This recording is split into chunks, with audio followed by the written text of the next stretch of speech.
இயற்கை இனிமேல் நீர்நிலைகளுக்கெல்லாம் எல்லா ஊர்களிலும் குளம் இல்லாத ஊர்கள், ஏரிகள் இல்லாத ஊர்லெல்லாம் செயற்கை ஏரி நீரை சேமிப்பது தான் பெரிய லெவலுக்கு பண்ணுவார்கள்.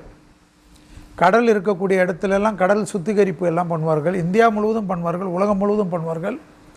இயற்கை எனர்ஜிக்கு போய்விடுவார்கள், சோலார் எனர்ஜிக்கு போய்விடுவார்கள், எலக்ட்ரிக்கல்களுக்கு போய்விடுவார்கள். இப்போ இந்த கேஸு பிரச்சனையெல்லாம் பார்த்துட்டாங்க. அதனால் இனிமேல் இது பிரச்சனை நிரந்தரமாக வரும்னு தெரியும்.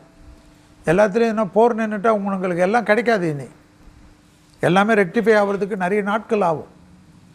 அதுக்குள்ளே இப்போ நம்ம பேசுகிற இந்த நாள் இதுக்கு மேலே என்னென்ன வேணுமோ ஆகும். ஆனால் போர் நினைச்சின்னு மட்டும் நினைக்கக்கூடாது. திருப்பி திருப்பி பெரிய தாக்குதல்கள் எல்லாம் அக்கம் பக்கம் நாடுகள் எல்லாம் வரும். அயல்நாட்டில் வாழக்கூடிய இந்தியர்கள் எல்லாம் எல்லாமே நம்ம இனிமேல் இங்கே செட்டில் ஆகிட்டோன்னு அங்கே முதலீடு பண்ணாமல் தாய்நாட்டிலும் கொஞ்சம் சேமிப்பே 60% வைத்துக்கொள்ள